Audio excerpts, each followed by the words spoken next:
C'est un matériau qui fait rêver. À la fois si fragile et si dur, le verre nous éblouit. Transformé par le feu, la main et le souffle de l'homme, on le retrouve dans les objets du quotidien, sert dans les laboratoires scientifiques ou se présente simplement sous forme d'œuvres d'art.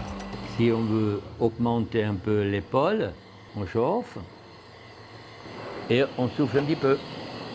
Voilà. C'est plutôt un monsieur cheval. On va faire le nécessaire. Comme ça. Hop. Comme ça. Hans-Peter Kneus voulait devenir cuisinier. Originaire de Suisse allemande et ne parlant pas la langue de la gastronomie, le français, il a choisi de suivre la trace de son père, souffleur de verre. C'est à Bâle qu'il a fait ses premiers pas dans le métier, avant de rejoindre Carouge pour un remplacement qui ne devait durer que 3 mois. Dans cette entreprise-là, il y avait une fille qui faisait le bureau.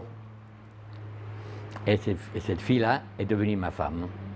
Alors, au lieu de 3 mois, ça est devenu 50 ans. Depuis, Hans-Peter s'est mis à son compte. Sa femme l'a suivi comme secrétaire. Ensemble, ils travaillent principalement pour des institutions scientifiques. Au fil des ans, l'artisan a noué de précieux liens avec ses clients. Ça, c'est même plus des clients, c'est devenu des amis, toutes ces années-là. Car plus qu'un métier, le soufflage de verre est devenu une passion. J'en rêve même la nuit, c'est con, hein. Ma femme me dit, tu es devenu complètement gaga, alors tu penses que à ça. Je devrais peut-être m'occuper un peu plus avec mes petits-enfants, ou mes propres enfants, ou déjà aussi ma femme. Mais je sors de chez moi et je suis dans un autre monde.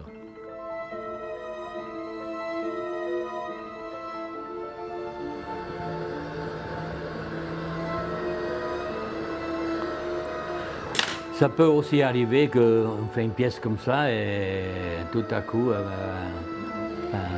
ça se casse. Ouais, parce que si on fignole trop dessus, c'est mieux de passer une nuit au four et faire lentement la suite. Voilà.